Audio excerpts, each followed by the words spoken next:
যাবো কি যাবো না, যাবো কি যাবো না ভাবতেই থাকবে, আবার শেষ মুহূর্তে যাওয়ার জন্য হুটোপাটা লাগিয়ে দেবে। এই হচ্ছে আমার ছোট বোন। দেরি হয়ে যাওয়াতে ওকে ভাবলাম রেখে যাবো, কিন্তু না, এত মায়া লাগলো রেখে আর আসতে পারলাম না। তারপর আমরা রওনা দিলাম আমার ডাক্তার দেখাতে যাচ্ছে আর এই পুচকুটার রুটিন চেক আপ করাতে। পৌঁছেই পুচকুটার ঘুম ভেঙে গেছে আর এই আঙ্কেলটা ওকে আদর করার জন্য কোলে নিল আর ও ফ্যাল করে সিরিয়াল নাম্বার পেয়ে গেছে। এবার শুধু ওয়েট করার পালা। ততক্ষণ ওকে আদর করছিলাম আর ওই আঙ্কেলটা ওকে বিস্কিট দিয়েছে। ও কিছুই খেতে পারে না, তবে ওকে দিয়েছে আর আমি ওর খাওয়ার স্ট্রাগলটা দেখছি, যদিও কিছুই খেতে পারবে না। এদিকে সময়ও হয়ে আসছে, ওদিকে আরেকটা আঙ্কেল এসে ওকে আরো খেলা দিচ্ছে। আসলে এই জায়গাটা, এই ডাক্তারটা, এখানকার লোকজন আমাদের কাছে আশীর্বাদ বলতে পারো, কারণ আমার দিদির প্রেগনেন্সির ফার্স্ট উইক থেকে এখানে দেখানো হয়।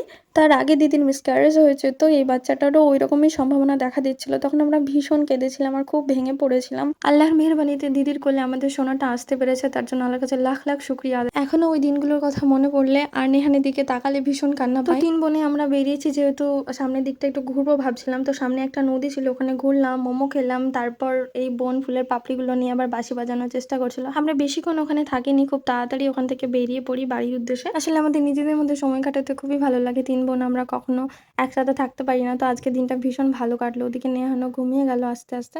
আজকের ভিডিও এই পর্যন্তই, দেখা হচ্ছে নেক্সট ভিডিওতে।